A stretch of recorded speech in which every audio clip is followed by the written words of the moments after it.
ماہ صیام میں چونکہ شیطان بندھا ہوا ہوتا ہے تو ہم اپنے آپ کو نیکی کی طرف اگر لانا چاہیں تو اتنی رکاوٹیں نہیں ہوتی جتنی عام دنوں میں ہوتی ہیں، لیکن اس کے باوجود بہت سارے لوگ ہیں جو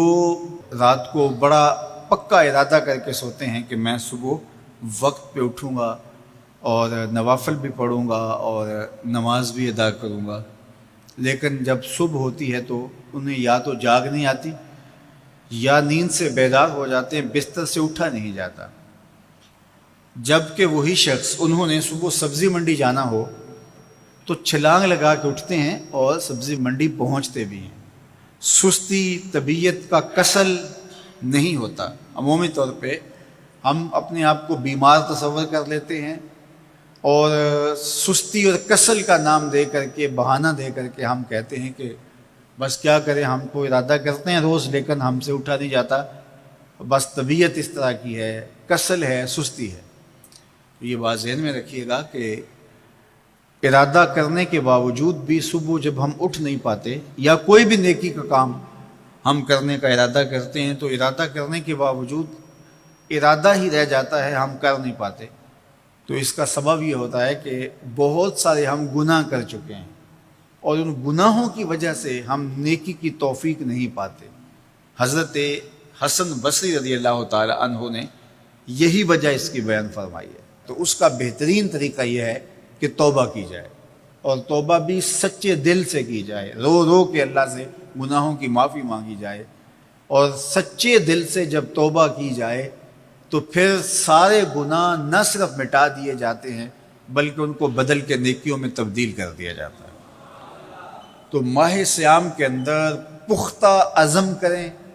اور اس عزم کو عمل کی شکل دینے کے لیے سچی توبہ کریں کہ ہمارا یہ رمضان اس طرح سے گزرے، یہ مہینہ اس طرح سے بسر ہو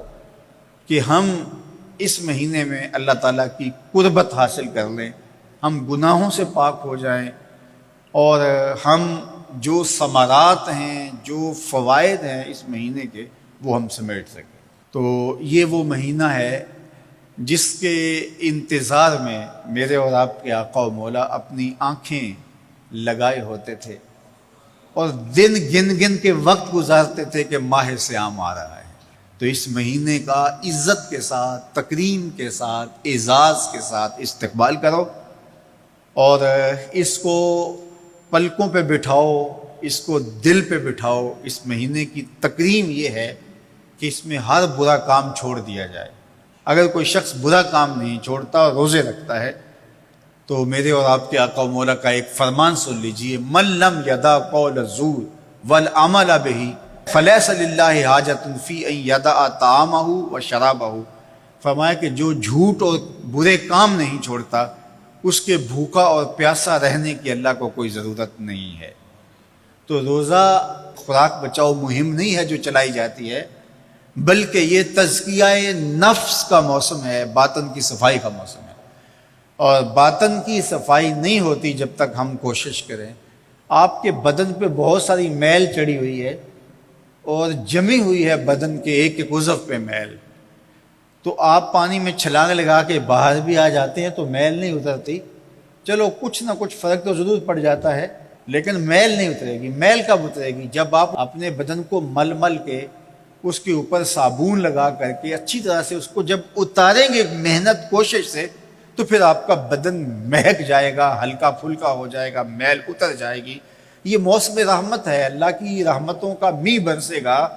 اس سے کچھ نہ کچھ فائدہ تو ہوگا ہی، لیکن حقیقی فائدہ وہی حاصل کرے گا جو اپنے گناہوں کو مل مل کے دھوئے گا اور اپنے آپ کو صاف کرنے کی کوشش کرے گا۔ تو اپنے من کے میل اتارنے ہیں، اپنے باطن کے میل اتارنے ہیں، اپنے اعمال کی درستگی کی کوشش کرنی ہے۔ صلاۃ التراویح مسجد میں نہیں آ سکتے تو گھروں میں پڑھ لیجئے، جس طرح بڑی عمر والے لوگوں کو، بیمار لوگوں کو کہا گیا کہ آپ گھروں میں پڑھ لیں، بچوں کو کہا گیا،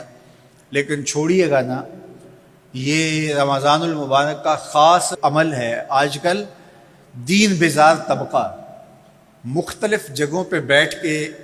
مسجد پر، مدرسے پر، تراویح پر ان چیزوں پر تبصرہ کر رہا ہے اور اتنا ہلکا ثابت کرنا چاہ رہا ہے ان امور کو جس طرح یہ چیزیں ہوتی کچھ نہیں ہیں، جبکہ ماہ سیام کے قیام پر میرے اور آپ کے آقا مولا نے بشارت دیتے ہوئے فرمایا من قام رمضان ایمانا و احتسابا غفر له ما تقدم من ذنبه، جس نے رمضان المبارک کی راتوں میں قیام کیا ایمان اور محاسبہ نفس کے ساتھ، اللہ اس کے پچھلے سارے گناہ معاف فرما دیتا ہے۔ یہ بہت بڑی دولت ہے، تو اس دولت کو ضرور سمیٹیے گا۔